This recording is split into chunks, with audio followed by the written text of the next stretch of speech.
A relaxing smile from deep inside comes over us as our plane, waiting for its turn to land, circles over the Maldivian islands near the capital city of Mali.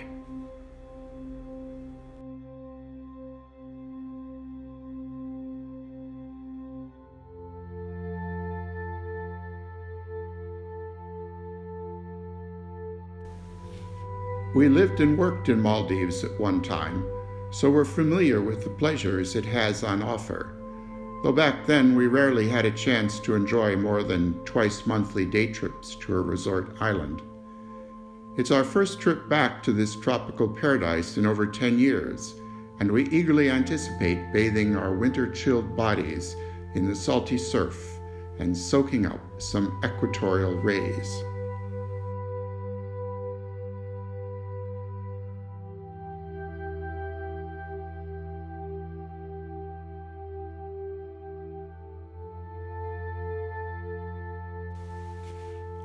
Maldives is a country made up of roughly 1,000 islands arranged in 26 ring-shaped atolls, stretching north and south across a wide expanse of Indian Ocean. As Charles Darwin correctly reasoned, atolls such as those that make up Maldives are the result of ancient volcanoes that gradually sank into the sea over millions of years, while the corals slowly grew upwards on the volcanic ridges. The circle of islands forming an atoll have shallow lagoons toward the center of the atoll, but steep underwater cliffs on the ocean side.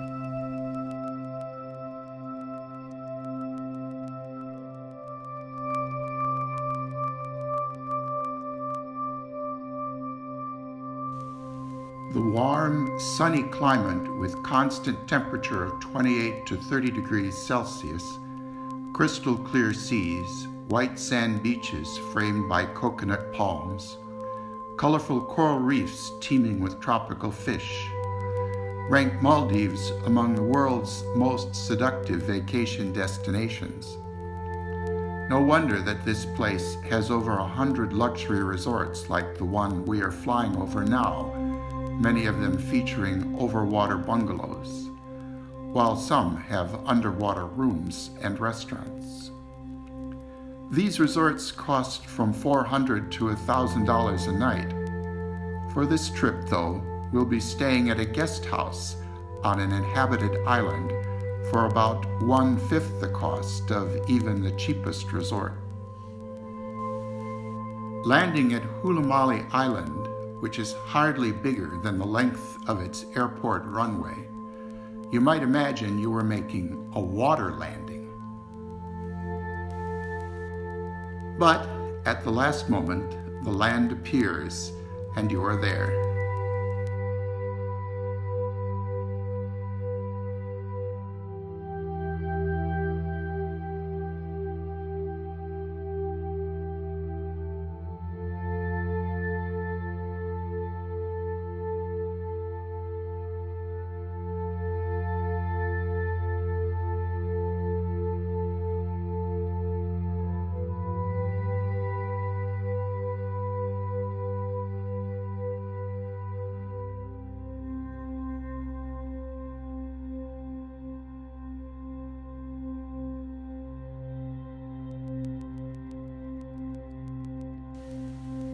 The usual way to get to the resort islands is by speedboat, though for the more distant islands, you will take a seaplane. Maldives has the largest commercial seaplane operation in the world.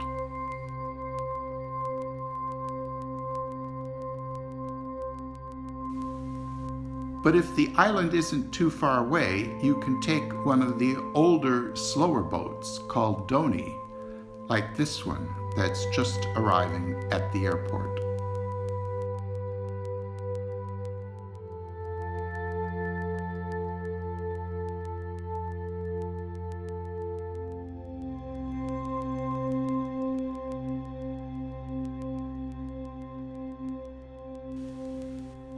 We stayed on Fuladu, an inhabited island where about 300 Maldivans reside. It has several guest houses, a medical center, a couple of stores and restaurants, a mosque, and a dive center. We stayed in the guest house called Masfali View Inn.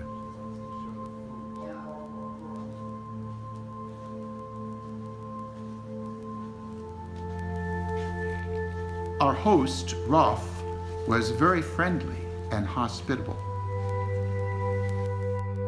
We enjoyed 3 delicious meals daily for just $67 a day, meals included.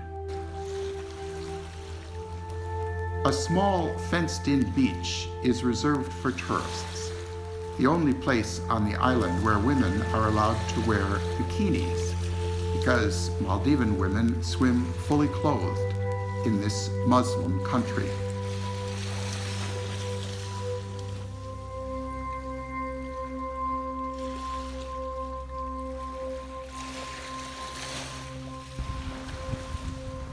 When you step from the beach into the warm, shallow water, you walk straight into a large school of fish that parts as you pass through it.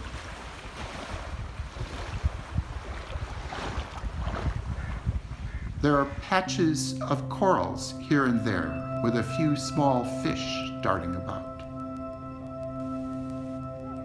Later on, we took a short boat trip to an offshore reef for snorkeling. We don't have pictures of that, but imagine an aquarium the size of a football field crowded with tropical fish, dozens of different species. Deeper down, there are living corals, but you need to scuba dive to see them. At the upper depths, the corals have mostly been killed by global warming, but we did see a few still hanging on to life.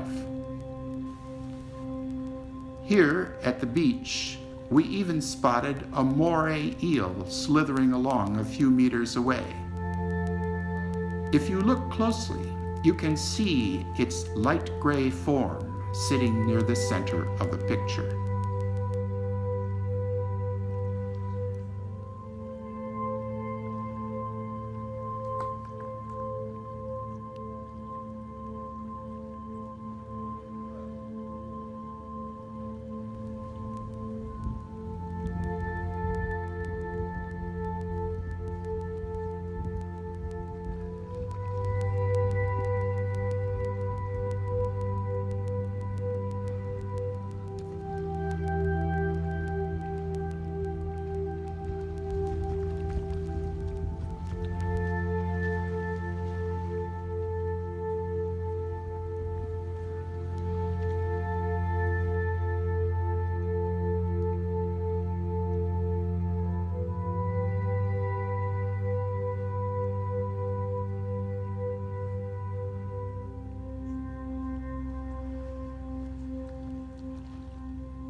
Day after day, for a week, we left our troubles behind and enjoyed relaxing times, lounging by the ocean, listening to the soothing sounds of the surf, reading whatever stories we could download from the internet, and watching beach life that happened to come along. Every afternoon, a troupe of hermit crabs put on a free 3-ring circus show. In case you have never heard of these critters, we'll tell you that they inhabit the discarded homes of deceased mollusks of other species, making a quite comical display in their improvised costumes, worthy of Ringling Brothers.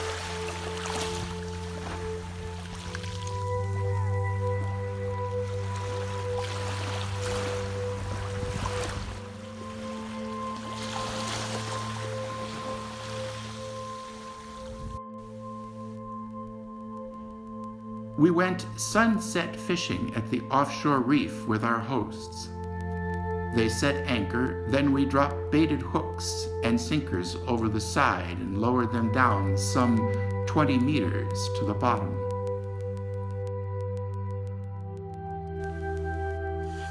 Here we are, waiting patiently for the fish to bite. I tried hard, but didn't catch anything.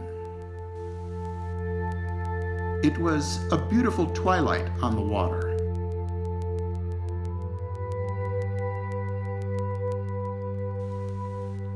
Suddenly, the fish started biting, and Elena caught 3. We had one of them for our dinner that evening. All in all, we enjoyed a very happy vacation in Maldives.